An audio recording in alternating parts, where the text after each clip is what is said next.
which in some ways you can say, if you combine those two things, it's that the collective makes the reality.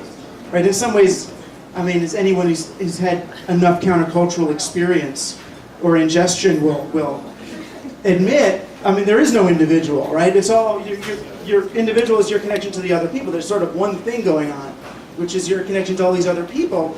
And that's really just saying someone who believes in the collective's power, in the collective's power to create its own life, rather than accepting dictates of social authorities, be they mainstream or subcultural.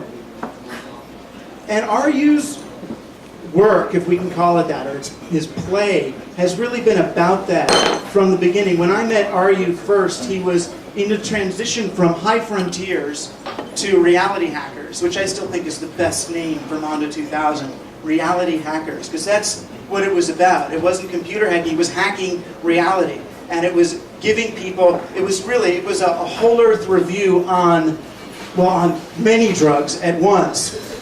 But these were the real tools for change. And when I went and visited him in what became known as the Mondo House, which was the spider venom taking Allison Kennedy's Queen Moo's home up in Berkeley, it was what I imagined in a sense. It was a kind of a social theorist's version of Andy Warhol's factory. I mean, here's this guy, are you serious, in the midst of this world, in a rocking chair, with the strangest, most wonderful, and in some ways powerful people I had ever seen assembled in one place. It was this bizarre three-ring circus with Sarah Drew creating music about her yoni, and Eric Gellickson making virtual reality, and my God, and people coming through like Todd Rundgren and Timothy Leary and Joey Ito from Japan. It's just this great mysterious figure who's, of course, become this kind of great wireless guru now.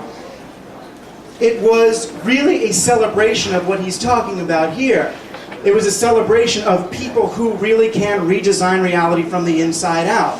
Whether they're designing 2CB, to have a new kind of shamanic vision quest through chemicals, or whether they're designing a kind of music, or whether they're designing a new fantasy role-playing game, or whether they're reconceiving the nature of war or love or sex. These were freaky people, and I wrote about them in my first main book and was criticized for giving such freaky people so much latitude to share their visions, or for being an apologist for these drug takers.